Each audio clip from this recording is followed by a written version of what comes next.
어제와 오늘 함께 묵상하고 있는 시편 68편은 다윗의 시입니다. 어제 새벽에도 말씀을 드렸지만 이 68편의 말씀을 통해서 다윗은 자신이 경험한 하나님, 그 하나님이 어떠한 하나님이시냐에 대해서 함께 찬송하고 있습니다. 그래서 시편 68편에는 한 가지 특징이 있는데요. 하나의 일관된 주제로 어떠한 내용이 진술되는 것이 아니고요. 다윗의 하나님을 향한 고백이 주제와 상관없이 여러 모양의 하나님에 대해서 다윗이 고백을 하고 있습니다. 저는 오히려 일관된 하나의 주제가 아닌 여러 모양의 하나님을 다윗이 찬송하고 있는 모습을 보면서 어찌 보면 이것이 진짜 진솔한 다윗의 고백이 아닐까 하는 생각이 들게 됩니다.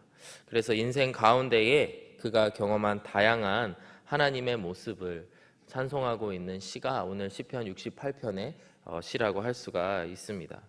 이 전체 68편의 말씀을 보면요, 한 가지 일관되게 백성들에게 선포하고 있는 내용이 있는데요, 그것은 바로 이 하나님을 찬송하고 찬양하라라고 하는 말씀입니다.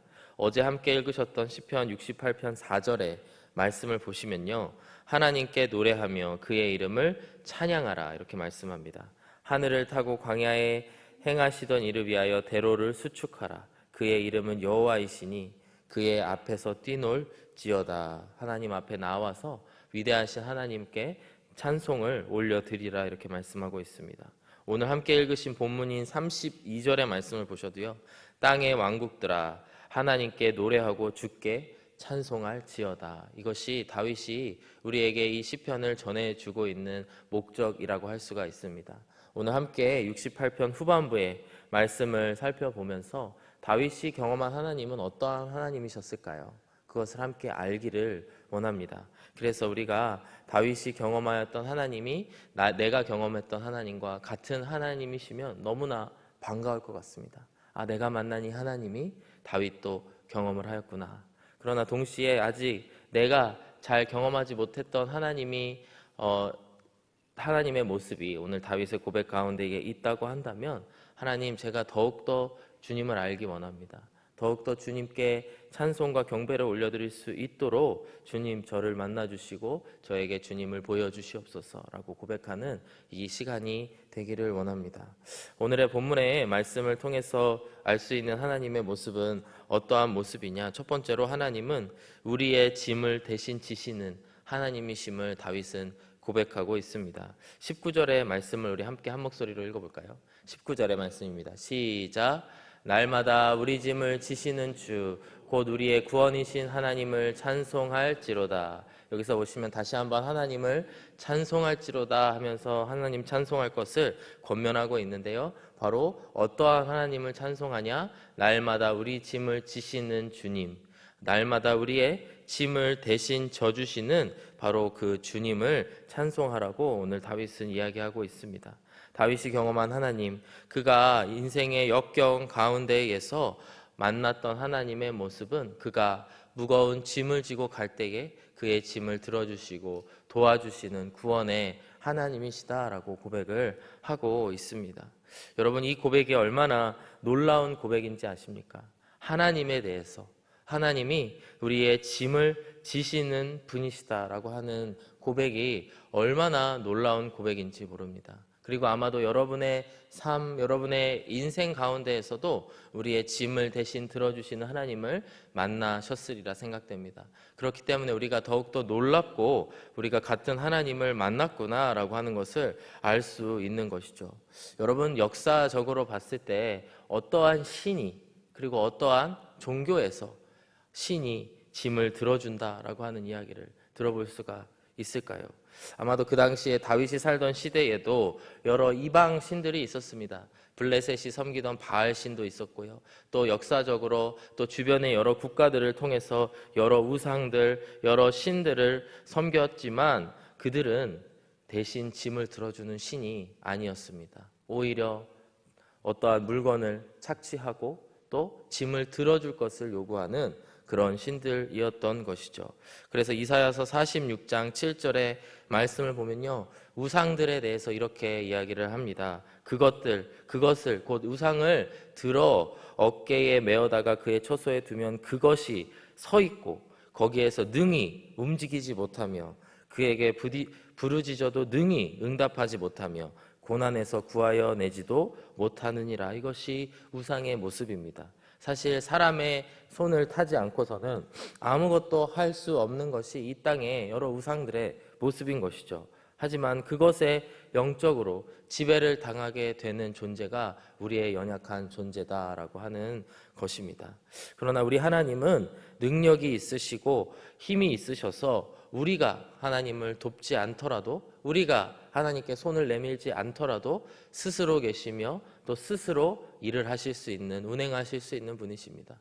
더 나아가 하나님께서는 그 능력을 우리에게 사용하여 주시는데, 우리의 인생의 무거운 짐을 대신 지어주시는 분이 하나님이시다라고 하는 것이죠.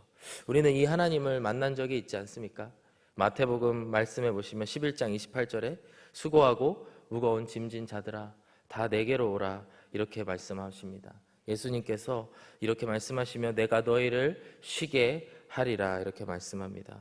즉 우리가 섬기는 예수님이 이 구약에서 다윗이 선포하고 있는 하나님과 같은 하나님이심을 우리가 알 수가 있는 것이죠.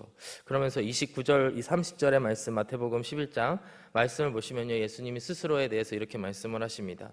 나는 마음이 온유하고 겸손하니 나의 멍에를 메고 내게 배우라. 그리하면 너희 마음이 쉼을 얻으리니 이는 내 멍에는 쉽고 내 짐은 가벼움이라, 이렇게 말씀하고 계십니다. 즉 예수님이 어떤 분이신지, 또 예수님이 어떻게 우리 가운데에 일하시는지에 대해서 말씀을 해주고 계시는데요, 예수님은 우리가 짐을 다 예수님께 던져버리고 내팽개치고 다 들어줄 테니까 나에게 짐을 다 던져버려라, 이런 말씀을 하시는 것이 아닙니다. 분명 우리가 지고 가야 되는 짐들이 있는데 그 짐들을 예수님께서 직접 들어주시고 예수님께서 직접 그것을 이끌어 주시는 분이시다라고 하는 것입니다. 그래서 우리가 이 땅을 살아가면서 배워야 될 것은 예수님의 제자로서 예수님과 함께 짐을 지는 법을 배우는 것이 우리 인생의 목적이라고 생각을 합니다. 우리가 예수님을 닮아가기 위해, 예수님을 알아가기 위해 노력을 하는데 그러기 위해서는 우리의 이 무거운 짐을 예수님께 내어놓아야 된다라고 하는 것입니다. 우리가 믿는 하나님, 우리가 믿는 예수님은 이처럼 섬겨주시는 분, 우리를 돌보아 주시는 분이심을 이야기하고 있습니다. 요한복음 13장의 말씀을 보시면 이제 예수님께서 그의 때가 끝나감을, 이 땅에서의 공생의 사역이 끝나감을 아시면서 제자들의 발을 씻겨주시는 장면이 나옵니다. 요한복음 13장 3절에서 5절입니다. 저녁 먹는 중 예수는 아버지께서 모든 것을 자기 손에 맡기신 것과 또 자기가 하나님께로부터 오셨다가 하나님께로 돌아가실 것을 아시고 저녁 잡수시던 자리에서 일어나 겉옷을 벗고 수건을 가져다가 허리에 두르시고 이에 대야에 물을 떠서 제자들의 발을 씻으시고 그 두르신 수건으로 닦기 시작하여, 이렇게 말씀하십니다.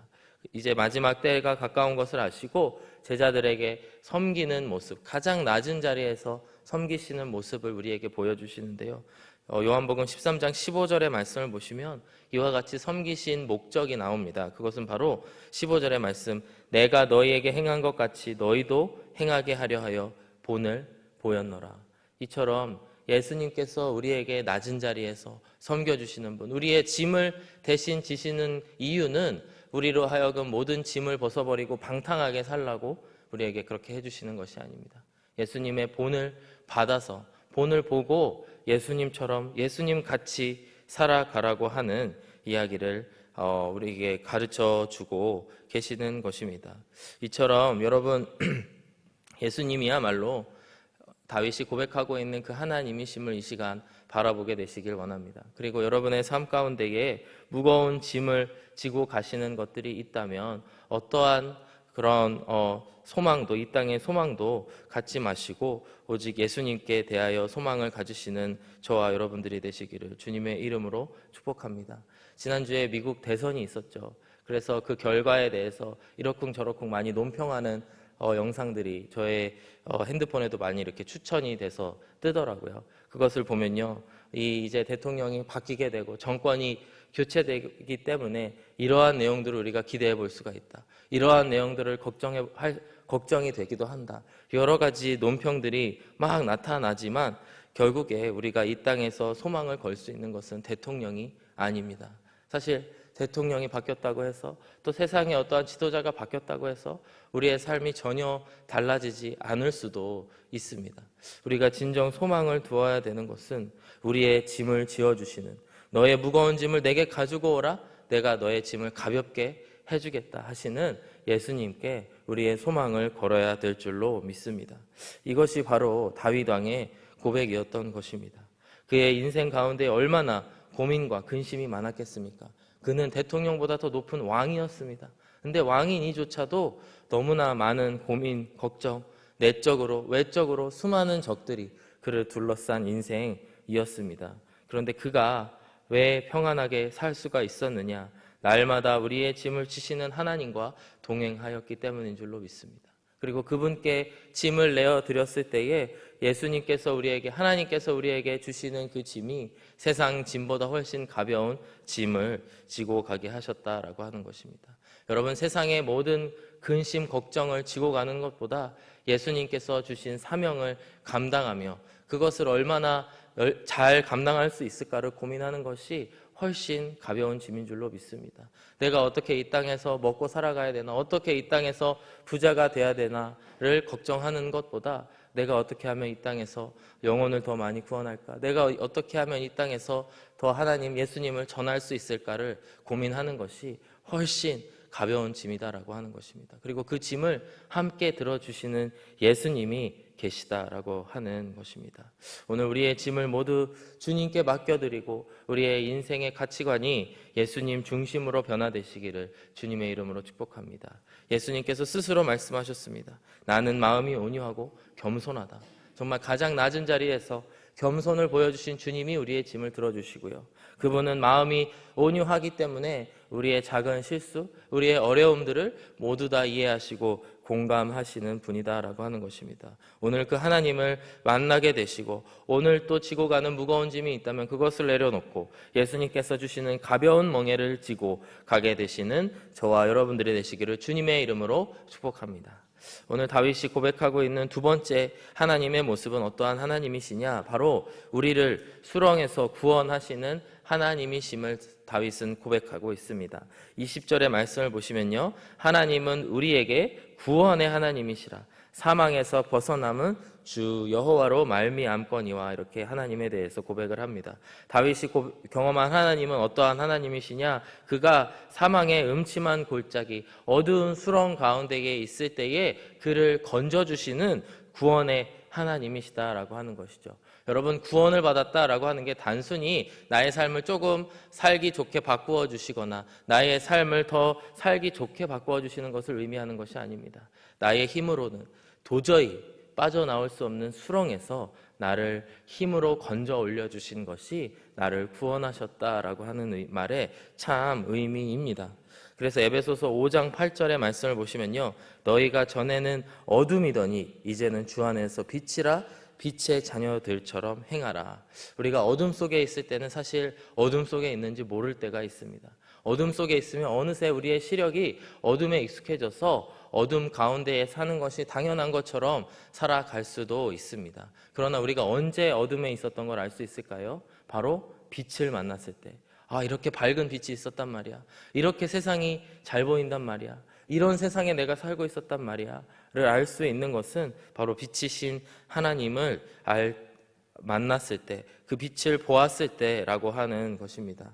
그래서 원래는 우리가 하나님의 원수의 자리, 죽음에 이르는 자리, 사망의 골짜기에 있었지만 그 자리에서 빛의 자녀로 이끌어 주신 분이 바로 우리의 하나님, 그리고 우리의 예수님이시다라고 하는 것입니다.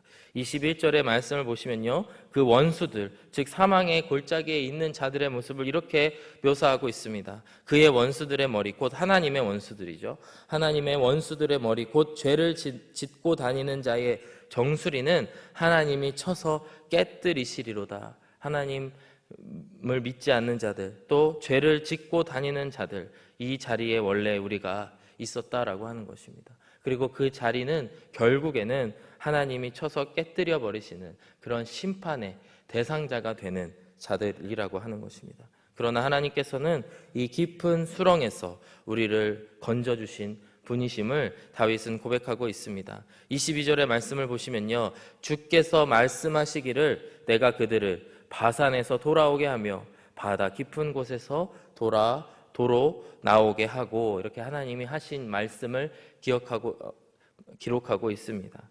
여기서 바산에서 돌아오게 한다라고 하는데, 바산이라고 하는 것은 이스라엘 사람들이 생각하고 있는 죽음으로 향하는 그 문이 있는 곳을 이야기합니다. 이와 같은 의미로 바다 깊은 곳이 같은 의미로 대꾸로 사용되게 되었는데요, 바다 깊은 곳에서 도로 나오게 하시는 일을 하나님이 하셨다라고 하는 것이죠.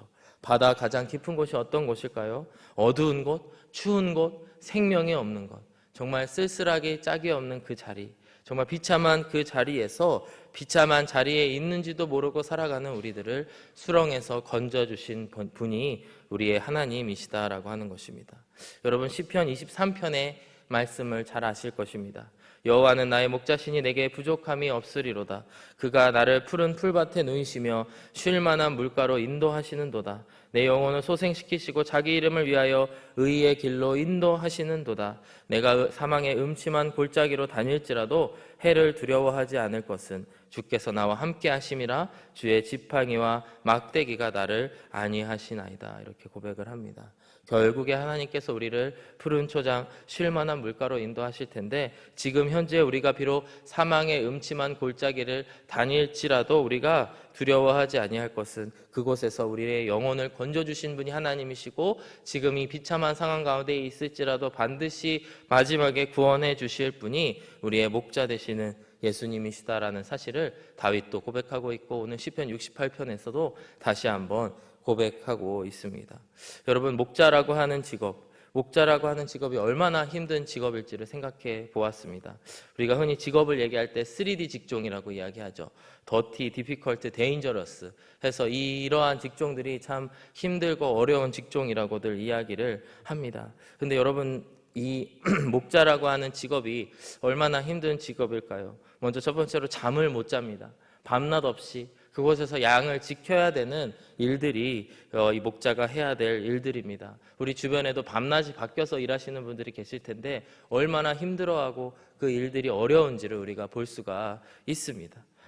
두 번째로, 일이 참 고됩니다.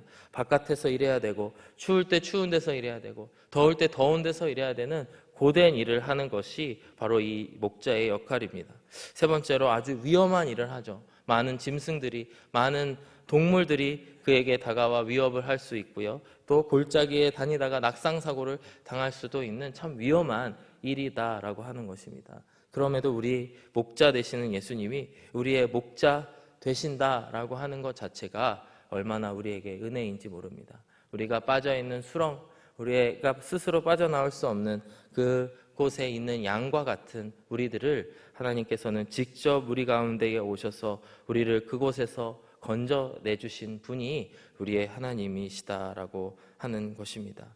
요한복음을 기록하는 사도 요한은 요한복음 21장에서 예수님의 마지막 행적들을 기록하고 있는데요, 마지막 행적 가운데의 하나가 바로 이것입니다. 부활하신 예수님께서 디베리아 호수에 오셔서 제자들을 만나시는데, 특별히 베드로에게 찾아오셔서 3번 질문을 하시죠. 시몬 베드로야, 네가 나를 사랑하느냐? 내가 나를 사랑하느냐? 내가 나를 사랑하느냐? 3번 예수님께서 물어보십니다. 베드로는 주님께 주님 그러합니다. 주님 그러합니다. 주님께서 아십니다. 이렇게 3번 그렇다고 고백을 합니다.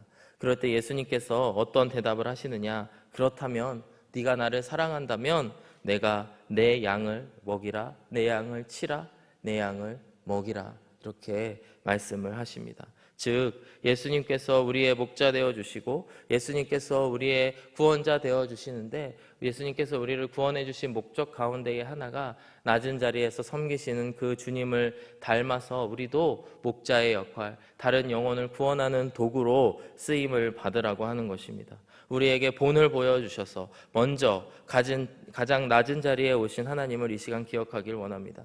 그리고 그 하나님이 하신 일은 바로 우리를 수렁에서 건지시고 우리를 사망에서 생명으로 인도하신 분이시다라고 하는 것입니다. 만약에 오늘 이 자리에 계신 분들 가운데에 아직 예수님을 구주로 영접하지 않으신 분들이 있다면 오늘 이 시간 다시 한번 예수님을 구주로 고백하시고 구원받으시는 은혜가 있기를 축복합니다.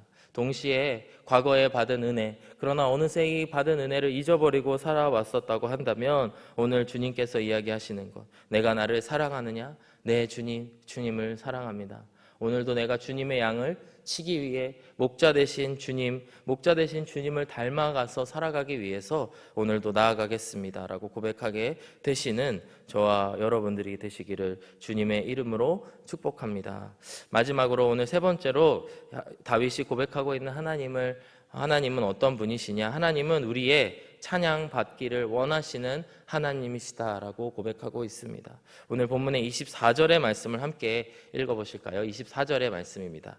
시작. 하나님이여 그들이 주께서 행차하심을 보았으니 곧 나의 하나님 나의 왕이 성소로 행차하시는지라. 이렇게 다윗이 선포하고 있습니다. 이 말씀은 어떠한 컨텍스트에서 쓰여진 말씀이냐 했을 때에 하나님께서 성소로 나아가시는데 큰 길가를 대로 가운데에 그곳에서 행차하시는 하나님의 모습을 볼 수가 있습니다. 즉 카 퍼레이드를 하는 그런 장면이라고 상상해 보시면 될 것 같습니다. 그래서 이곳 가운데에 하나님을 찬송하기를 원하는 자들이 모여서 행렬에 서서 하나님께 찬송하고 있는 것입니다. 나의 하나님, 나의 왕이시여 어서 오소서, 어서 성소로 들어가소서, 이렇게 고백을 하고 있습니다. 저는 이 장면을 머릿속으로 상상을 해보면서 하나님께서는 우리의 작은 입술의 고백이지만 우리가 하나님을 찬양하는 것을 기뻐하시고 우리의 찬송을 받으시는 것을 기뻐하신다라는 생각이 들었습니다. 즉 하나님께서는 몸소 성소로 하나님이 계셔야 될 거하시는 그곳으로 들어가시는데 행렬 가운데에서 행차하시는 모습을 보여주고 있다는 것입니다. 24절에 나온 나의 하나님 나의 왕 이렇게 고백하는 이 고백이 얼마나 특별한 의미를 갖는지 모릅니다. 이 고백은 바로 오직 하나님 한 분만이 나의 하나님이시고 나의 왕이 되시기 때문에 주님 나의 주인이 되어주시고 나의 왕이 되어주셔서 나를 통치하여 주시옵소서라고 고백하는 것입니다. 아마도 다윗 가운데에 마지막으로 이 시를 마무리하면서 하나님과의 관계를 생각하였던 것 같습니다. 다윗은 그가 스스로 고백하기를 하나님은 나의 하나님 그리고 나의 왕이시기 때문에 주님 내가 살아가는 이 땅에서의 삶이 하나도 이 짐들이 무겁지 않습니다. 나의 하나님이시여 영광의 자리로 가시고 제가 영광을 주님께 돌려드리겠습니다. 이렇게 고백하고 있습니다. 25절의 말씀을 보시면 소고치는 처녀들 중에서 노래 부르는 자들은 앞서고 악기를 연주하는 자들은 뒤따르나이다. 많은 사람들이 모여 함께 주님을 찬양하는 모습들이 기록되어져 있습니다. 26절을 보시면요, 하나님의 근원에서 나온 너희여 대회 중에서 하나님 곧 주를 송축할지어다. 우리의 모든 근원 되시는 하나님이심을 이 시간 노래하고 송축을 하고 있습니다. 이어서 32절의 말씀을 보시면요, 다른 왕국들 즉 다른 나라의 이방 국가들에 대해서도 이와 같이 선포합니다. 땅의 왕국들아 하나님께 노래하고 주께 찬송할지어다. 옛적 하늘들의 하늘을 타신 자에게 찬송하라. 주께서 그 소리를 내시니 웅장한 소리로다. 너희는 하나님께 능력을 돌릴지어다. 그의 위엄이 이스라엘 위에 있고 그의 능력이 구름 속에 있도다. 이렇게 고백을 하고 있습니다. 즉 만왕의 왕이신 주님, 이 온 땅의 주인이신 주님께 찬송과 영광을 돌릴지어다. 그리고 나에게 능력을 주신 자에게 나의 모든 능력의 근원이 하나님이심을 영광을 돌리고 능력을 돌릴지어다. 이렇게 고백하라고 말씀하고 있습니다. 이처럼 우리가 하나님께 찬양하며 나아가게 되시기를 원합니다. 그리고 하나님께서 이것을 기뻐하신다라고 하는 것을 오늘 이 시간 기억하기를 원합니다. 역대상 29장 14절의 말씀을 보시면요, 나와 내 백성이 무엇이기에 이처럼 즐거운 마음으로 드릴 힘이 있었나이까. 모든 것이 주께로 말미암아 싸우니 우리가 주의 손에서 받은 것으로 주께 드렸을 뿐이니이다. 모든 것을 하나님께서 주셨기 때문에 그 능력의 근원, 영광의 근원이신 하나님께 우리의 영광, 우리의 능력을 돌려드려야 되는 줄로 믿습니다. 그리고 그 하나님께서는 그것을 기뻐하시며 성소에서 우리를 바라보시며 기뻐하시는 줄로 믿습니다. 사랑하는 여러분, 오늘 다윗이 고백하는 하나님이 나의 하나님, 나의 왕이 되시기를 주님의 이름으로 축복합니다. 다윗이 고백하고 있는 하나님은 겸손하신 하나님, 우리의 짐을 들어주시는 다정한 하나님이십니다. 그리고 그분은 우리를 수렁에서 구원해 주신 구원의 하나님이십니다. 그리고 그 하나님은 우리의 찬송을 받기를 원하시는 분, 우리의 찬양을 받기를 원하시는 분이시다라고 하는 것을 오늘 이 시간 기억하시는 저와 여러분들이 되기를 원합니다. 그리하여서 나의 왕, 나의 하나님이시여 나를 통치하여 주시옵소서. 나의 작은 손길이지만 주님께 능력과 영광을 올려드리기를 원합니다 라고 고백하실 때에 우리가 세상 짐을 벗어버리고 하나님 주시는, 예수님 주시는 가벼운 멍에를 들고 오늘도 나아가게 될 줄로 믿습니다.